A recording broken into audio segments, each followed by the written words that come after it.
Hello, my name is Michael Nee, and today I'll be taking you through an introduction of our newest software, ADS Foil Designer. To begin, we're going to load up the ADS Foil Designer UI from the Workbench window by first going to Window, Show Views, Airfoil Designer. This will pop up a new view that you can expand and start the process. To begin, let's create a new foil. To do this, we'll go to the View menu and then select Create New Foil. This will load up the airfoil generator wizard, where we will first select a case and project location for our sample airfoil. Let's select Tutorial, and then let's put it into the project location Tutorial as well. Included with the ADS Foil Designer are several sample shapes that you can start your design off with. Some sample shapes are of a high-pressure turbine, a low-pressure turbine, a radial impeller, or high-pressure compressor. For this tutorial, we'll select low-pressure turbine, and then also enter a number of blades. Let's put in 44 and click Finish. Now you will see the sample LPT appear in the chart view area. In green is your main airfoil. This is the one you will be modifying. In blue is the next adjacent airfoil, rotated circumferentially. You can also display additional information here by clicking on the Show All Information button. What appears now are the leading edge and trailing edge points, along with the minimum distance and throat location.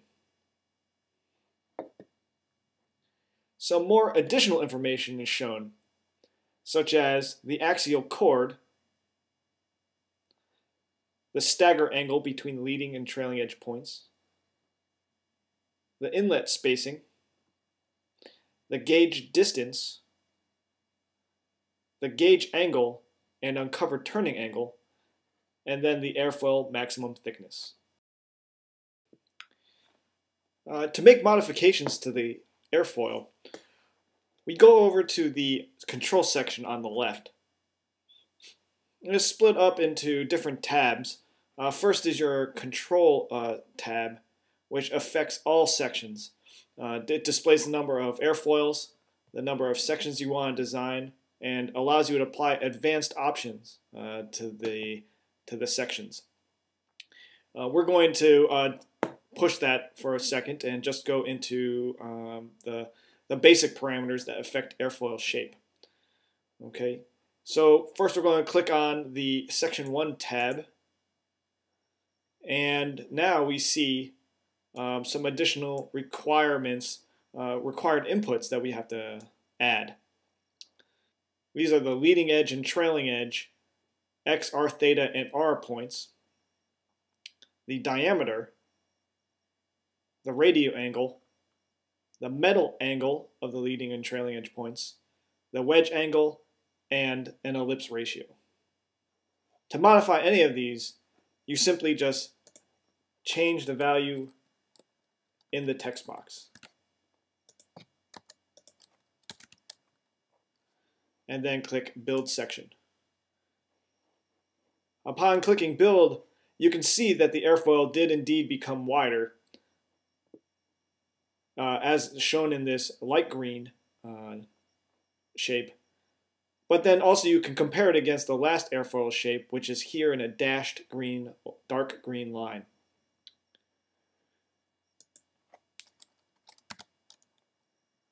Let's try moving the leading edge up a bit.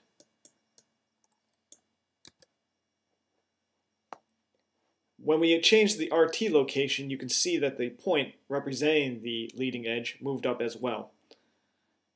Let's click Build, and we can see this new section. Again, dashed dark green was our previous airfoil, and light green is our current airfoil. Let's click Build again and get rid of the last. You can gain additional control over the airfoil shape by adding upper and lower surface control points. So let's do that now. To do that, we go back to the Control tab and select Specify Upper Control Surface Points. Let's add 1 point. Now that we've done that, we will go back to the Section tab and you will see a new menu item open up, which allows you to input upper surface points. To do this, we can physically type in the location of the new point, but instead it will be easier to actually use the mouse button to point and click and add those points. That's what these little mouse buttons here on the side are for. So let's click on the X and RT mouse buttons and go over to the chart view. In the chart view, you can see exactly the coordinates that you're pointing at in the coordinates section here on the lower right.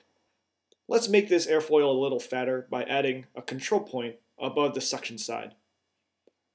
First, I will click on the chart section, and now you can see that both X and R theta are populated with the mouse location. Let's select a radius of 12 and then click Add. Now you can see that this new control point appears in the chart view. To build the new section, let's click on the Build button, and now you can see the airfoil has indeed been widened.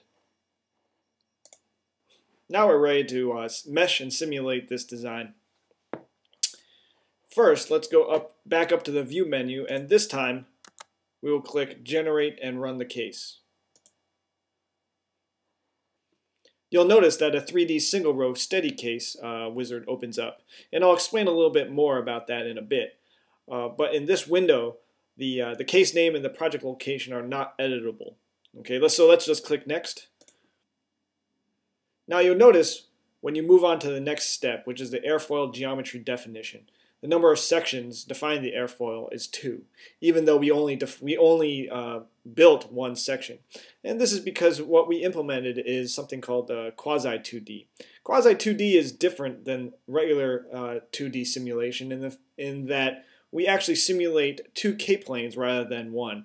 So you can get the effects due to stream tube height and radius change. Also, you get the advantages of it being a much smaller 3D simulation.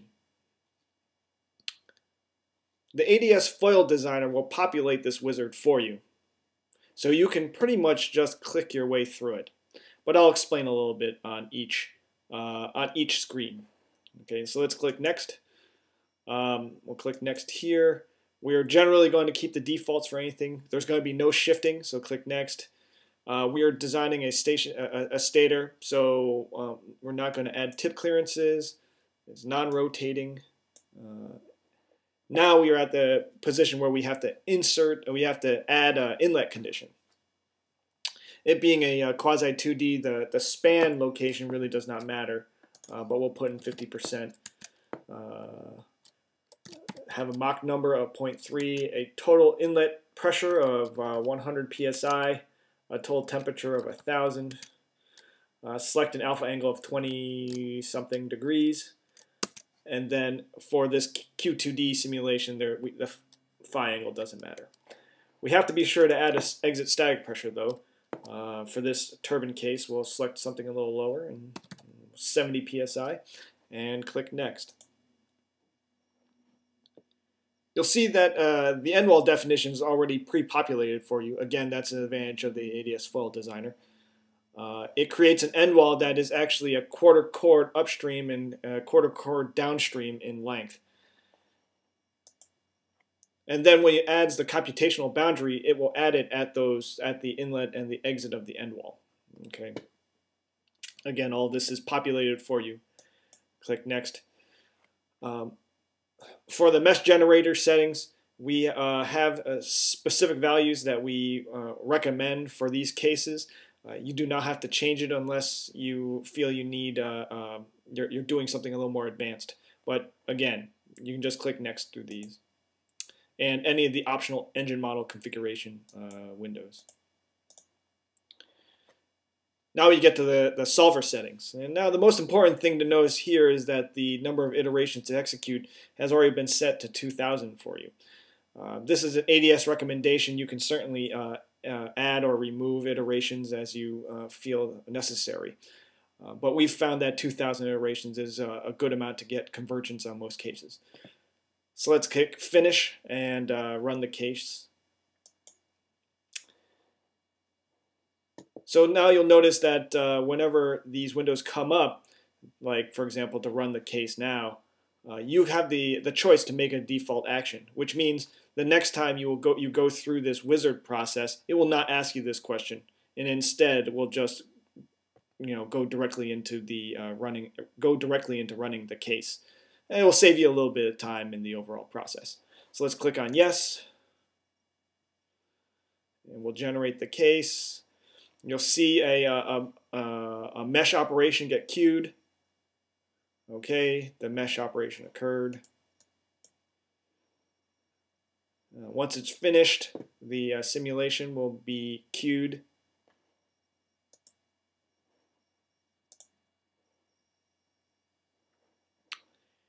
You can see in the execution monitor the number of iterations that it is taking and how the simulation is progressing. 2000 iterations typically takes about 45 seconds. All right.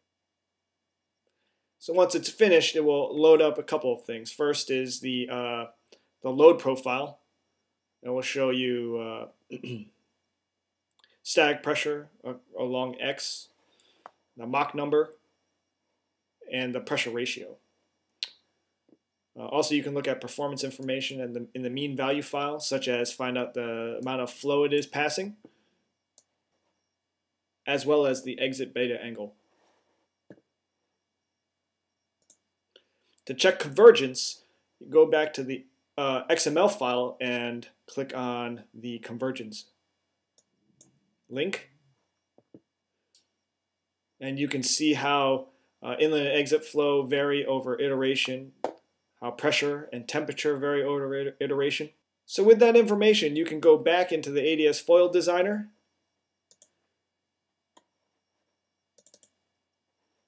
make any modifications you need to improve your design, and iterate again.